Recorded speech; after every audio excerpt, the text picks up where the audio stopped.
Hi everyone, my name is Brandy. I am the owner and artisan behind Brush by Brandy, and this week in my YouTube tutorial we're going to be working on this piece that's behind me. It came out incredibly beautiful, you guys. I'm actually really excited to share this one with you guys.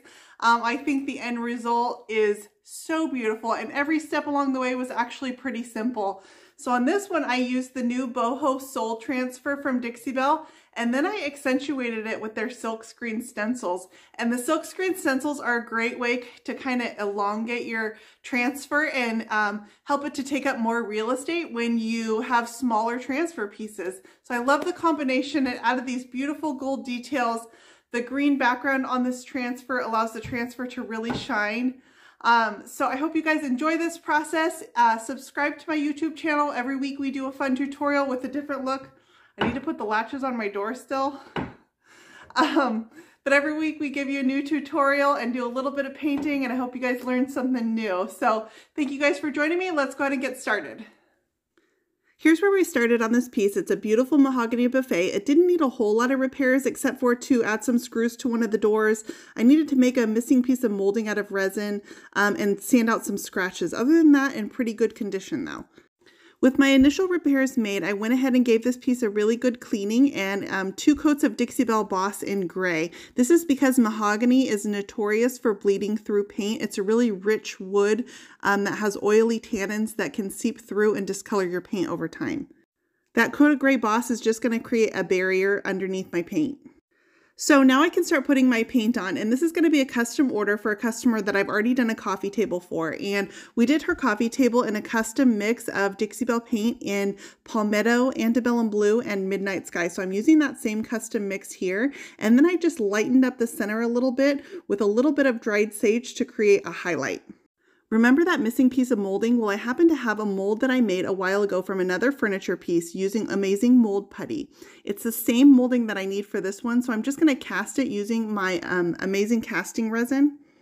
I attached that to the front of my door, and I got my first coat on and went ahead and sanded the top down, and now I'm ready to come back for my second coat of paint. You can see right where I circled here, this is where my missing piece of molding went. You can kind of notice it, but all in all, it's a pretty good repair. My first blended coat is always just a rough draft. It's getting my colors laid out, seeing if I like how they're mixed, if my colors are right, if I want to make any changes. And I figured that all out in my first coat, so now I can come back and just go ahead and repeat it on my second coat. I'm using 3 colors on this one basically. 2 of them are mixes though. So at the very bottom, you see I'm using Midnight Sky, and then my darker green is a mix of Dixie Belle Palmetto, Antebellum Blue, and Midnight Sky, and then I added a little bit of dried sage to that to make my lighter color. So this is a basic 3-color blend. I'm keeping my darker color, which is my Midnight Sky, all the way towards the bottom of my piece. I usually like the darker color towards the bottom because I find it kind of gives weight to the base of the piece. I found on this piece that it was pretty warm outside, and so trying to work large areas wasn't working in my favor, so I needed to kind of work the top 2 drawers alone and then come down and work the door section on its own. This worked much better than trying to do the entire side. I always start out by getting my basic blend around the front of my piece, and then I'll always open my doors and drawers and make sure I finish inside the body of my piece as well. On this piece, I did need to sand down a couple of the drawers because they fit pretty snug into the frame, and then you add a few layers of paint and they fit even more snug. When that's the case, I just get out my Surf Prep sander and I'll sand away a little bit of either the drawer or the frame itself, and then you have no problem getting that drawer into the frame. So now I'm moving on into the middle section. I'm doing the same process where I applied my lighter green to the center, came around and applied my darker green around the outside, and now I'm going to blend those together. I'm only working together 2 colors at a time. I'm going to work that darker color once I get to the bottom of my piece. Brushes are hugely important for blending. In this case, I like to lay on my paint using my Dixie Belle Mini, and then I come back and blend it out using a little bit of the Mini and then a little bit of my Dixie Belle Oval Medium. Those are my 2 favorite go-to brushes for just about everything I paint. A soft, smooth blend really requires a soft, smooth brush, and the Dixie Belle brushes are perfect for that.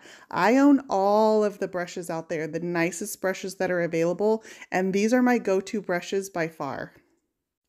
The closer in tone that your colors are, the easier that they're going to be to blend. The further apart they are, the harder they're going to be to blend. So because these are 2 shades of the same color, this was a fairly easy blend to do. I'm going to slow this one down a little bit so you can see the process in real time.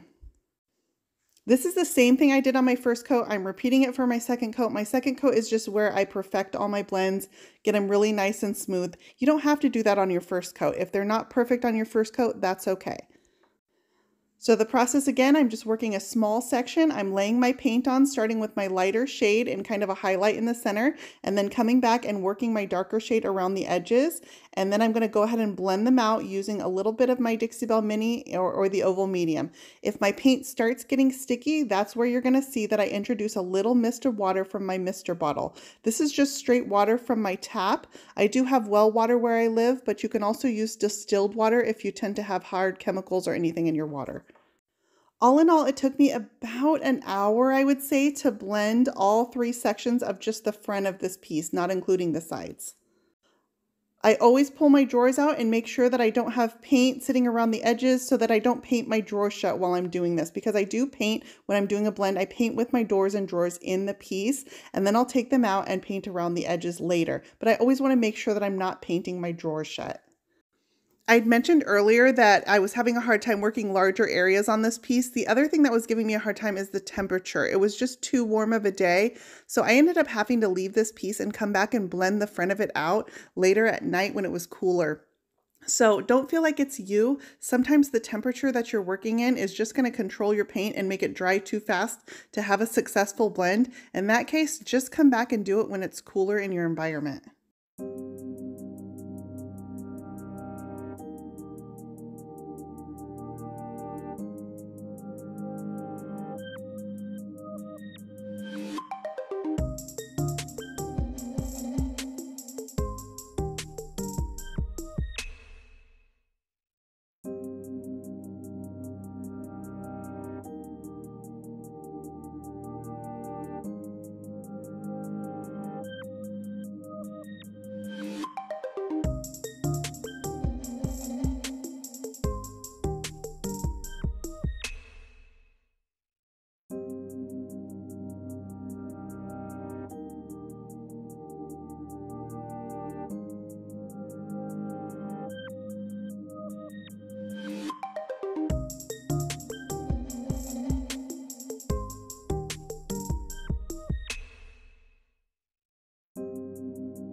All right, is your arm tired yet? Because mine is. That was a lot of work. All right, the top of this piece is a beautiful piece of wood, and I went ahead and stripped this down just using my Surf Prep sander. It sanded pretty easily on this one, so I didn't need to chemically strip first.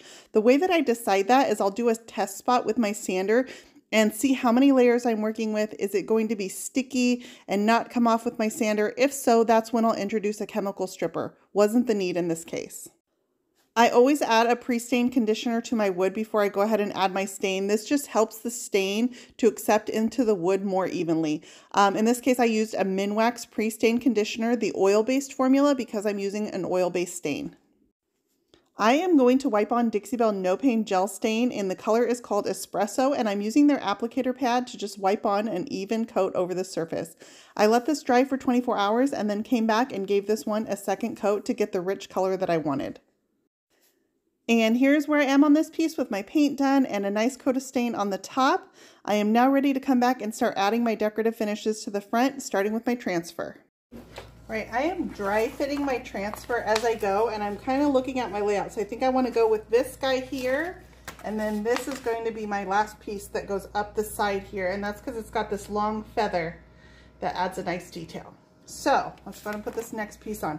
And I'm going to wrap this corner here, and then we're going to go over this molding. So I'm going to start by taking my transfer off of the backing sheet itself, and then I'm going to get my placement down.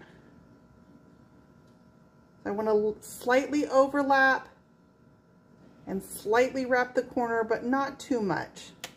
So I think my placement is right here. All right, the few tools I have out my transfer tool that comes with the transfer. I have out a razor knife, and then a pair of scissors. I've already used the scissors to cut my transfer all apart into all these smaller pieces, so I shouldn't need those again. So now I'm going to use my transfer tool, and I'm going to start rubbing this into place. And then I'm going to use my fingers and I'm going to hold this as I go around this corner. Oops. You want to be careful that you don't rub your transfer tool. I just marked my paint a little bit with it. That's okay, I can fix that. And I'm just going to rub it around the edge, pulling up the backing as I come back. All right, now this next piece I need to cut right here is my door. I'm going to use my razor knife and I'm just going to slice that right into the door. Now I have completely isolated this piece right here. So I'm going to press it into this crevice, rub this on, and this piece should be completely free of the rest.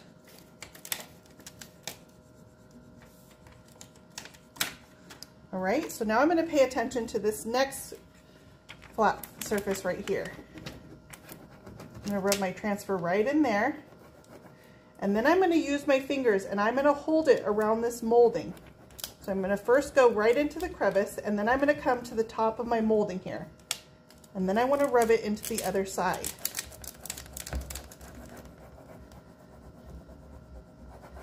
All right, while it's wrapping that, I'm going to go ahead and I'm going to take my razor knife and I'm just going to slice just to score that a little bit. And that's because I don't want the transfer to tear. I want to tell it where I want it to seat. And so I just sat that transfer right into the seat of that molding. I end up cutting my transfers up quite a bit. All right, so I'm going to take it off this part here. And then I can come get this flat surface.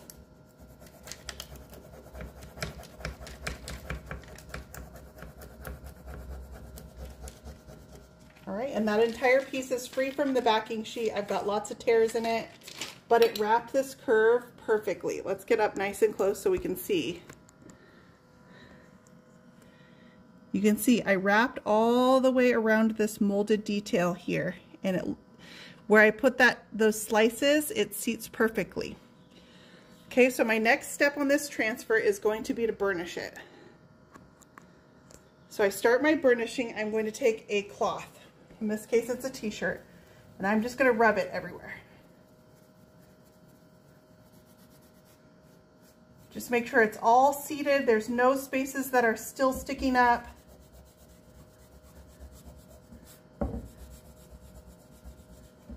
Okay, and I'm also going to take the Dixie Belle finishing pad, which is a light abrasive like these here, and I'm going to rub it over the surface. This helps get rid of the halo around the edges. The halo is that clear outline around the outside of a transfer. It's okay that it's marking my paint a little bit, just turning it a little bit white. When I put clear coat on to seal this, those will go away. All right, so I'm going to go ahead and finish burnishing this with my pad.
I usually use black wax to some degree on all of my pieces, so on this one I'm going to use a little bit of Dixie Belle Best Dang Wax in black and a small natural bristle artist brush to just outline the edges of the moldings, and this is just going to create a light shadowing effect around that molding.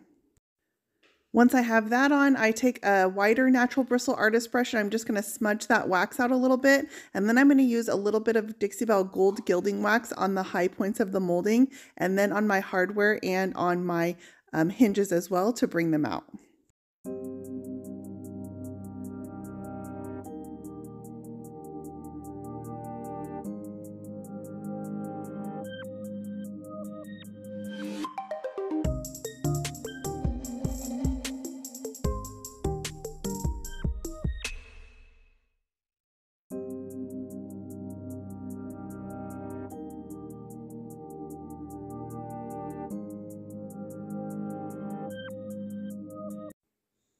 This part is pretty cool. So have you ever had a transfer that you wish you just had a few more pieces to fill it in? That was the case here. I wanted just a little bit extra. And so what I did is I used the Dixie Belle Silkscreen stencil in the botanical pattern. And the botanical leaves just kind of look reminiscent of the feathers in the transfer.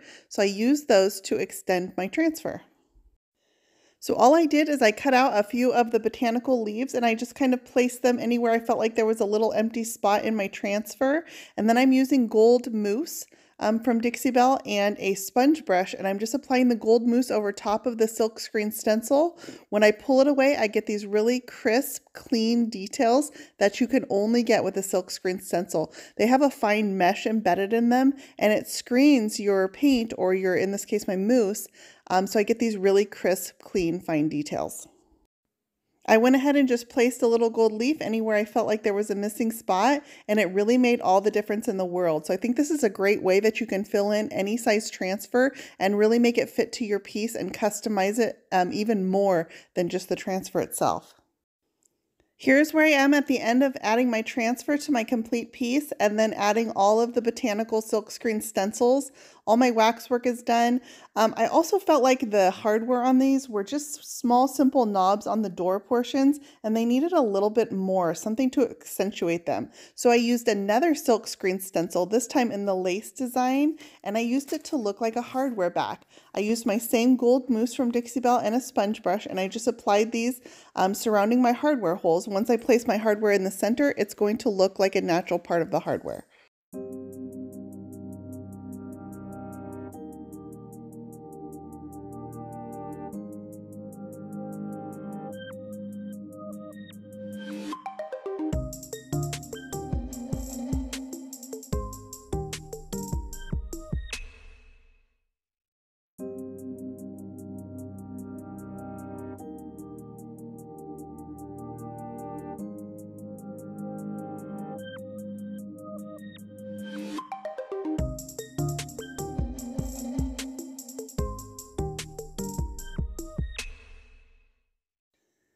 All right, with that last addition of the silkscreen hardware stenciling, this piece is complete. So I did go ahead and roll the clear coat on the top of this piece on one of my live videos.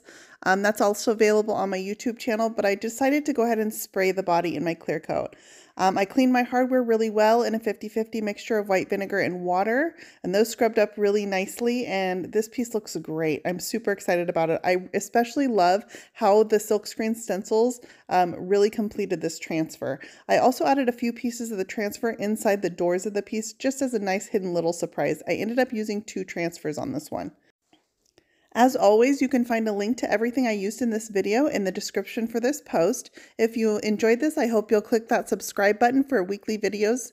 And you can also find more Brushed by Brandy on Facebook, Instagram, Pinterest, YouTube, and on my website at brushedbybrandy.com.